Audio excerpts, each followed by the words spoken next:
Hey guys, I haven't done this in a while, so super pumped to be here today. I hope you all had an awesome Halloween and you dressed up or didn't dress up, handed out candy, while also keeping your goals in mind.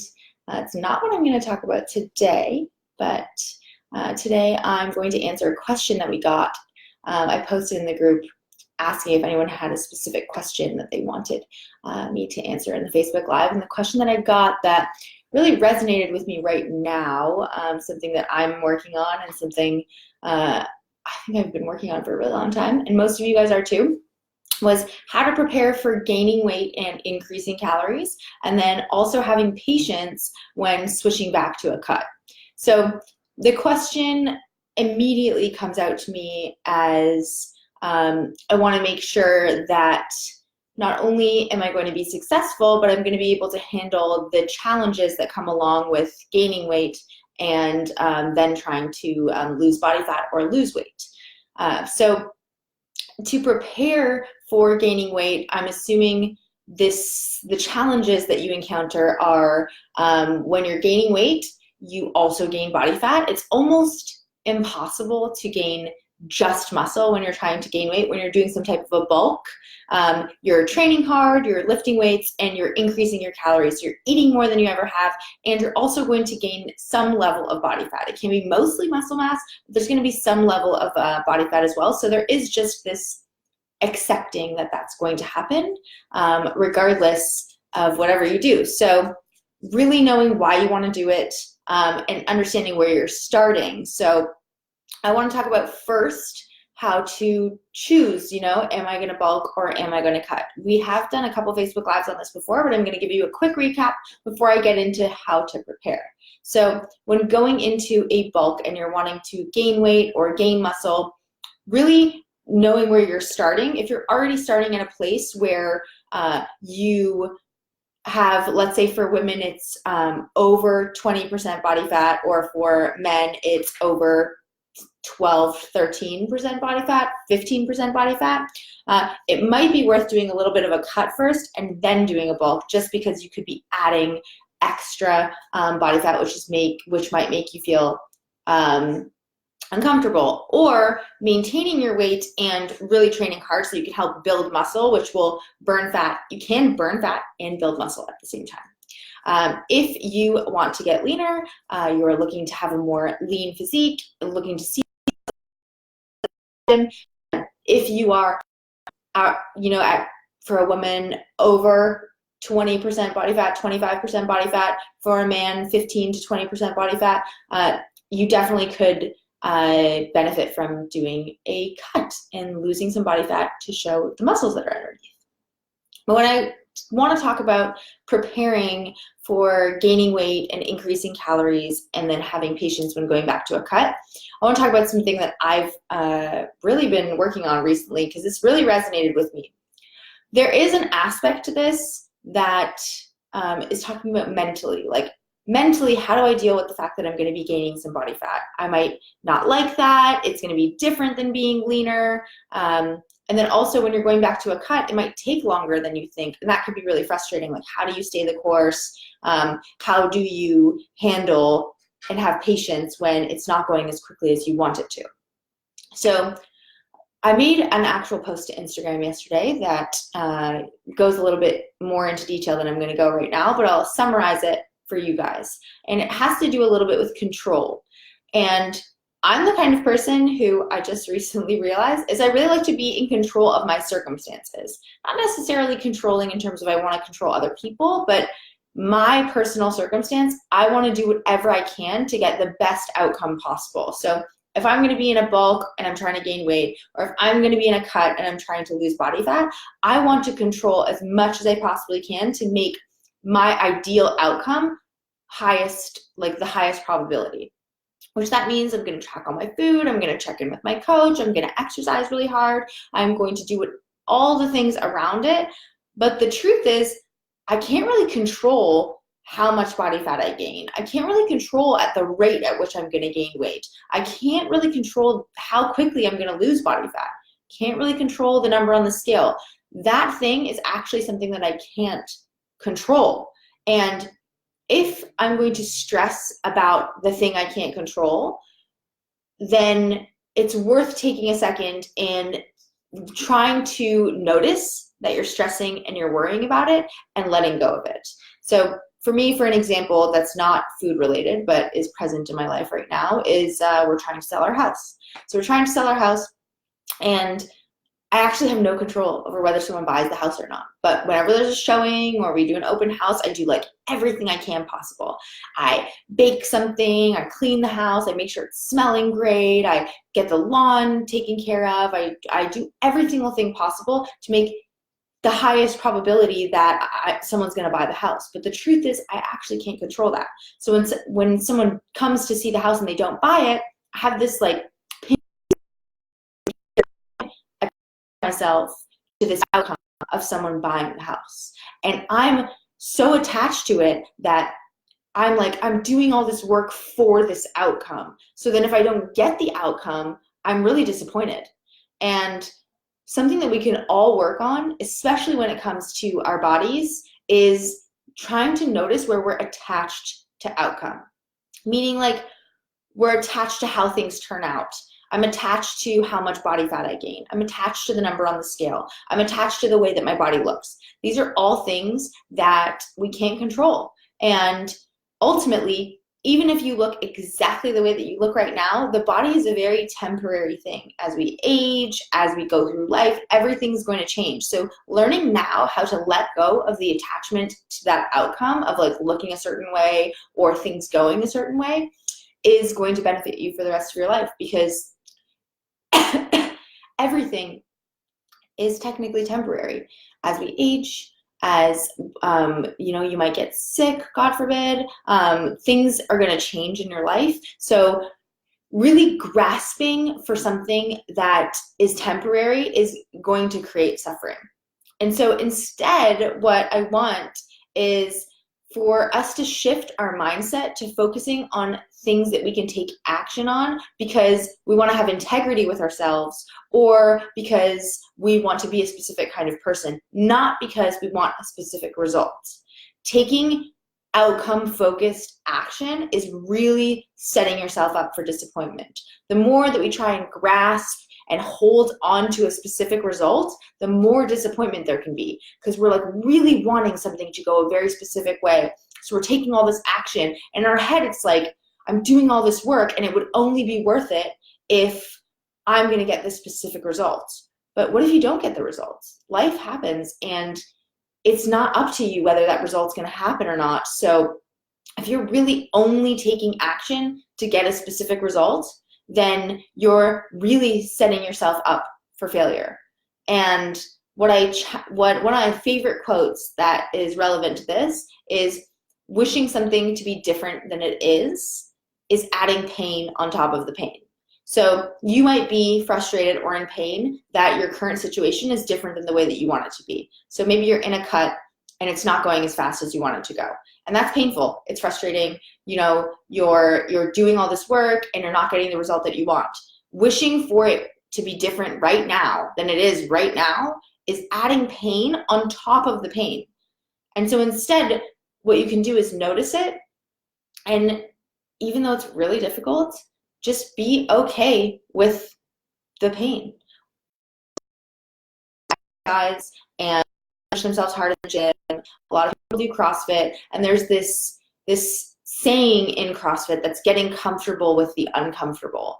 And it's really easy to do in the gym because it's this tangible thing. Like I'm feeling this discomfort, but it's for this purpose, like to get fitter, to look different, to all these, to do those things. So it feels like progress in the moment, that pain that you're feeling. So it feels like progress. That pain that you're feeling in regular life, being okay with that, being comfortable with the uncomfortable, is also the same kind of progress as that discomfort that you're feeling in the gym. Being able to sit with it and just be uncomfortable and, interview it and know what is this, where is this coming from, why is it here, am I in control of it? That's going to prepare you for all of the moments in life that are just completely outside of your control. all the moments in life that are really uncomfortable, and painful things happen, and wishing for them to be different takes you out of action and puts you into the state of self-pity. And we can't make progress from that place of self-pity. It's really, really difficult. So something that tangible that you guys can do in this scenario is when you notice yourself stressing or worrying about your situation, like I'm stressed about gaining too much fat, I'm stressed about the progress of my cut, I want you to try and either write it down in your notes on your phone or take a second and say it out loud or whatever it is you need to do, and then see if you can notice if you're in control of it or not. So I've been writing down every single time I have a stress or a worry. I've been writing down, I call them paranoias. I have all these paranoias that come up. And now that I'm paying attention to them, I'm realizing how much of them I have. And it's really crazy because that's happening when I'm not even aware of it or I'm not even conscious of it. And that's like, it's scary when you think about it, how much is happening in your mind that you're not even aware of. And so I'm writing it down, or I'm taking note of it, or I'm stopping to think about it. And I'm taking a moment and thinking, am I in control of this right now? So maybe I did something, or I made a post to social media and I'm worried about what other people are going to think about it. And I'm sitting there, I'm stressing about it. I'm like, oh, I keep checking, like, how many likes did it get? How many comments do I have? Like, all sorts of craziness that comes with social media. I take a second and I notice it, and I have this paranoia that's people aren't going to like me, or I'm going to say something that offends somebody. And those things are actually completely outside of my control. What people think of me is outside of my control. So I take a second and I let go of it. And instead of thinking about the thing that the outcome that I want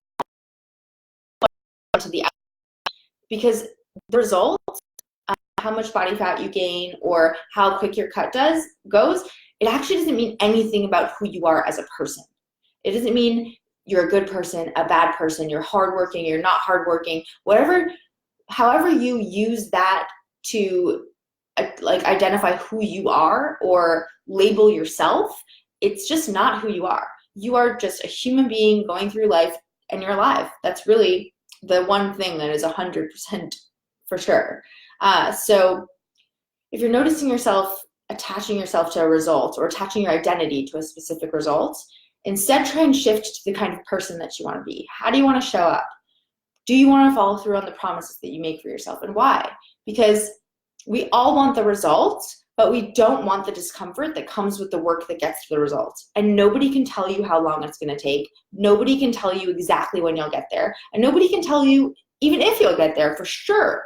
But what I do know from so many years of experience, almost 15 years of experience, is that the journey along the way is actually what makes you feel confident. The following through on your promises and being able to show up the way that you want to show up. If you've decided I want to be this kind of person and you show up as that kind of person consistently, that starts building trust with yourself.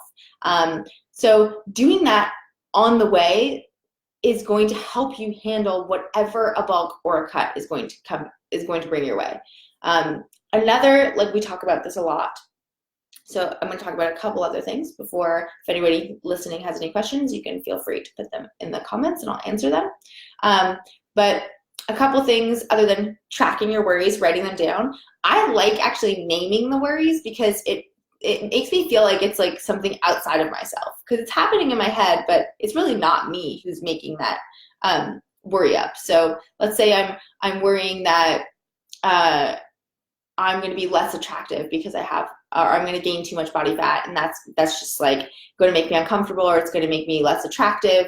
I write it down and I name it like the body fat paranoia, or I worry like that other people aren't going to like me anymore. They're going to think I'm not disciplined. I make that the people pleaser paranoia, and I name it. And then when it pops up, I say something like, in my head, I say, oh, there's the people pleaser paranoia again. So it kind of reminds me that it's actually not me that's talking in my head, saying those things.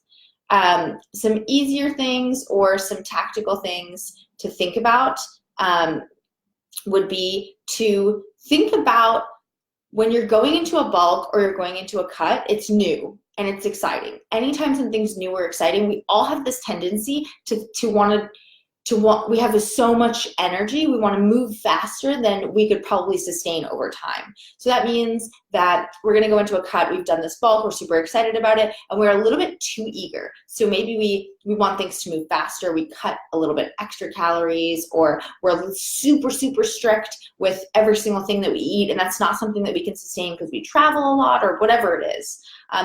It's counterintuitive, but being too eager actually can make things much more. It's really an example of a cut.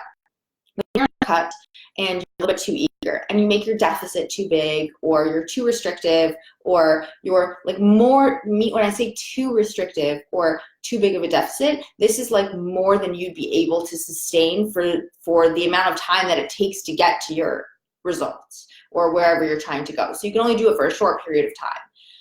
Being that restrictive and attaching yourself to the results, like, I'm going to put in all this energy because it's going to get me to my result faster. If you're thinking that in your head, that is a red flag, because remember, we're not in control of whether that result's going to happen or not. So if you put in this extra effort and you work extra hard and you're like, I'm doing this because I'm going to get the results quicker, and then the results don't happen, what happens so often is that feeling of restriction turns into this feeling of resentment, where you're so resentful that I did all this work, but I'm not getting all the results that I want. And then you end up overeating and moving backwards.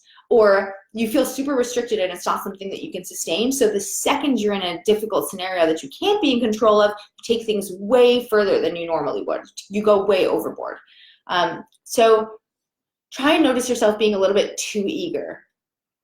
I try and modulate my expectations sometimes, where I try and I get excited for where something's going to break. So I start a new project or I start something new. I look for the mistakes that are going to happen, or the time that I'm going to fail. And I look for it because that failure or mistake or whatever it is providing me with more information. An area where I slip up, it's another opportunity for me to grow. It's a situation that I haven't completely tackled yet. So I kind of get excited to see those. I'm a little bit sick that way, so maybe that one's not great. But also another thing you could do is, if you anticipate that it's going to take a month or 2 months to achieve your result, 3 months, I would triple the time. So if you think it's going to take 3 months to finish your cut, tell yourself, no, it's actually going to take me 9 months. And best case scenario, you finish way sooner than you guess. Worst case scenario, you were actually correct and you achieve your goal at the timeline that you said, right? So trying to like trick your mind into moderating your expectations. It's kind of like when you use Waze to go somewhere, or your GPS, and it tells you it's going to take 30 minutes, but that you're in the car and then like you actually get there 5 minutes sooner and you've shaved 5 minutes off your drive time. It's like the best feeling ever. But if it told you it's going to take 20 minutes and then it actually takes you 25 minutes, you're pissed off. But what if it just told you it was going to take 30 minutes and that's what it said from the beginning? It's totally mental. It's not, you wouldn't have been pissed off if it said 30 minutes from the beginning. You actually would have been pumped because you got there at 25 minutes. But if it said 25 minutes, you'd be pissed. That would be really frustrating. We're also doing that with our diet. We're taking on extra, we're thinking that we can maintain this speed, but we have to slow down, and that becomes really frustrating. Or we don't get there as soon as we expected to get there.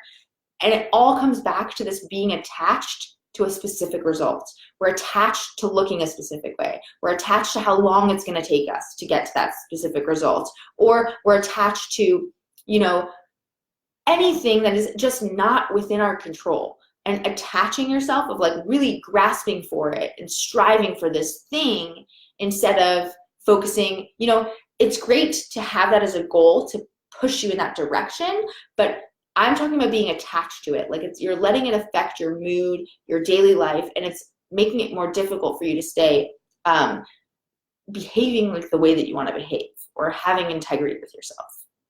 So I know it's counterintuitive, but being too eager at the beginning of something might make it more difficult for you. And then 2 more things that I think might be really helpful in this scenario. So if you guys have questions, please post them in the comments and I will answer them. If not, then I will just head out for the day. I have a Halloween party later today, so I'm going to prepare for that. So the last two things. For those markers of progress that are triggering for you, like maybe the scale is triggering, or maybe your photos are triggering, or maybe how much body fat you have is just like something that you're really focusing on, try and give yourself permission to let your coach worry about it. Tell your coach, I'm going to focus on sleep and hydration and things that are not as triggering for you, and let your coach worry about those other markers of progress. I have a couple clients that just have allowed me to have control over worrying about the scale. Especially, I could use Jessica Lucero as an example. She is an Olympic weightlifting athlete, and she has to make weight on a specific day at a specific time. And by her allowing me to take the stress of the number on the scale, that has allowed her to focus on training and to how well she does in the gym and her recovery. And she doesn't have to even have that number on the scale take up space in her head because she knows I'm worrying about it. And you can have a very upfront and honest conversation with your coach and say, hey, I don't want to worry about the number on the scale. Can you help me out and let me know that you're worrying about it? And I know every single coach at WAG really wants to take that responsibility and take that burden off of your shoulders. And if you want to hold on to it, then that is an indication that you're attaching your identity to that outcome instead of attaching it to something else that you're more in control of. There's something about worrying about it that you're enjoying, causing you pain, but there's something about it that gives you a sense of I can be in control, or the stress and worry gives you some type of satisfaction. So yes, let your coach worry about it. Have a really upfront and honest conversation with them. And then the last one, especially when you're in a time of transition, not when you're at a place of maintenance, but when you're trying to bulk and gain weight, or you're trying to lose and cut, then something to really be conscious of is the content that you're consuming. You might not think this is something that I was going to mention, but if you're on social media and you're on Instagram and you're scrolling through and you see all these like amazing highlight reels of these bodies of these women who are just, or men who are just amazing and they have exactly the body that you're looking for, that is going to be really difficult for you to not attach yourself to this result.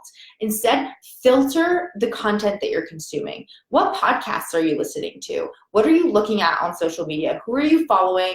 What Facebook ads are popping up for you? There's this little, the three buttons, the three dots on the top right of a post. You can hide specific things. Hide those things. Filter and do like a complete makeover of all the content that you're consuming, because it can be incredibly destructive to your confidence. If you're feeling really great and then all of a sudden you go on social media and you look and you see this body that's just like perfect and exactly the dream body for you, it can be very triggering. So I would definitely do some type of social media cleanse or makeover or audit or cleanup, I guess can be the other word for it. So in summary, I'm going to summarize this. Haven't gotten any questions yet, other than Melanie is going to start naming her paranoias. I love naming my paranoias. I have a doomsday paranoia. It's kind of like a paranoia where something's going to happen and like everything's going to fail. I'm going to lose the dog and my husband and all my money and everything. Like I just have this doomsday, like I was going to screw something up somehow. Naming it and then noticing it when it comes up, I'm like, oh, there's the doomsday paranoia again, or there's the people pleaser paranoia.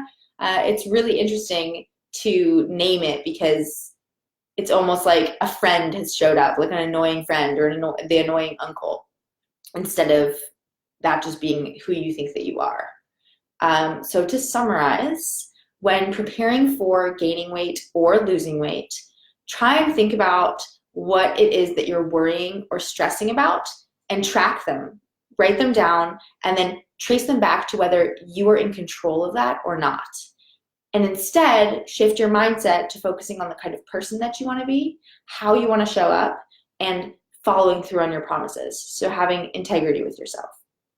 Remember that wishing something to be different right now than it is right now is adding pain on top of the pain. And instead, just being okay with the situation, even if it's painful. What if you were okay with the pain? What would happen? Then try not to be too eager when you are starting something new. I know it's so exciting, it's new, it's something that you really, you're heading towards this goal that you're so excited about. Try not to be too eager. And if anything, if you're setting like, I want this to happen within 2 months, triple your timeline. It's really like going on a GPS and getting there earlier than you expected. It's a mental game. A lot of this is mental because food affects us psychologically, physiologically. It actually changes the way that we look, the way that we feel about ourselves. But you don't have to give it that power. So you can put yourself in the driver's seat. So estimate that it's going to take 3 times longer than you think it's going to take. Estimate that it's going to be 3 times harder than it's actually going to be. And then also be excited about finding those moments where you make mistakes, so that, because they're going to give you new pieces of information. Like if you go out to dinner and you struggled and you failed, that's actually kind of exciting. It's like an area for growth for you. Be curious about why that happened and try and collect information from it instead of making it help you feel like a bad person or like you're a failure or anything like that. It's actually completely normal and common, and we all do it. I do it all the time. So that, as well as letting your coach worry about the upfront conversation with them. Can you just let me know that you're worrying about this? Because I want to have permission to just let it go and focus on the things that are going to help me get to the results. Because worrying about the result is not going to help you get there. It's actually going to take energy away from the action that you need to get there. So have an upfront conversation with your coach about that. And then also filter your social media. Do a little social media or content, any content you're consuming, podcasts, TV shows, anything that you're doing that's just like mindlessly scrolling or what you're consuming, the photos around you, everything, think about it, try and make sure that it's putting you in a good headspace. If you notice that you get into a comparison mode, or you're being insecure, or you're feeling down on yourself, did you just look at Instagram? Did you just go on Facebook? Are you on social media? Then what did you look at? And maybe it's worth not looking at that. I have a question. Yay, I love questions. So anybody else has a question, feel free to put it in the comments. Raul says, if you move the end day, won't you procrastinate and work less hard? Yeah, that is possible. If you move the end day, it is possible. There is I think it's Moore's law, where it's going to take up the amount of time, but this is different than like a strict deadline. If you have like a weightlifting meet to qualify for or to make weight for, that's more like, I really have to be this weight on this specific day. And you're going to achieve that because you have to. You can't compete unless you achieve that weight. For something like that has more of a flexible deadline, like I want to lose 20 pounds and I want to be able to maintain that weight loss, you can't really put a strict deadline on it. So if you say this needs to happen in 8 weeks, you kind of can't control whether it's going to happen in 8 weeks. And it's not about making it happen. You can make it happen in 8 weeks, let's say, right? But just like the weightlifting meet example, sometimes you have to do some weird things to weigh that amount on that specific day. And the next day, you're like 7 pounds heavier than you were the day before. In a cup, sauna, sweat, whatever it is that you had to do, this is not the same type of thing. Like I need a project to be done, or I need something to be done for work on a specific day. This is a goal you want to achieve at some point that it's actually really hard to put a specific day on it. Instead, it's tell yourself it's going to be harder than it's going to be. So that should be motivating. Like I have to do hard work, and make the timeline, if you're putting a timeline on it, longer than it needs to be, just because it's probably going to take longer than you think it's going to take. So the other option, Raul, is to put a shorter deadline and then to not meet it and then to feel really disappointed and then go backwards. That's what most often is happening. Of course, there's exceptions to the rule, but I'm trying to protect your confidence And in order to protect the confidence, if you're putting a deadline and you're not meeting those deadlines, and that's really frustrating for you, and then I say I'm going to lose this weight in 2 months, and then I don't, and then I take a month off because I'm like, screw this shit, it's too hard, and then I get back on the wagon, I've just like regressed a lot. What if I would have said 6 months, and then 4 months in, I actually achieved my goal? Then you've now remained confident, and you actually can do things more sustainably instead of feeling like I need to do it by a specific day. I wouldn't even recommend, if you don't need to, like you don't have like a wedding day, or you don't have a specific photo shoot or a competition or something very specific you need to weigh a certain amount for, I wouldn't recommend putting a specific date on a type of goal that is more about how you want to live your life. I hope that helps. Yeah, awesome. Any other questions? I will wait 30 more seconds. I hope you guys all had a good Halloween. And for those of you that are bulking, super cool, really awesome. Connect with why you're doing that. You're trying to gain muscle, or you're trying to get stronger, whatever it is. I think that's really awesome. For those of you that are cutting, that's also really awesome. It's super exciting. I'm wishing you luck on all of your adventures, and you can always post a comment or a question in the comments, and I will get to it later. Thanks for hanging out with me, guys.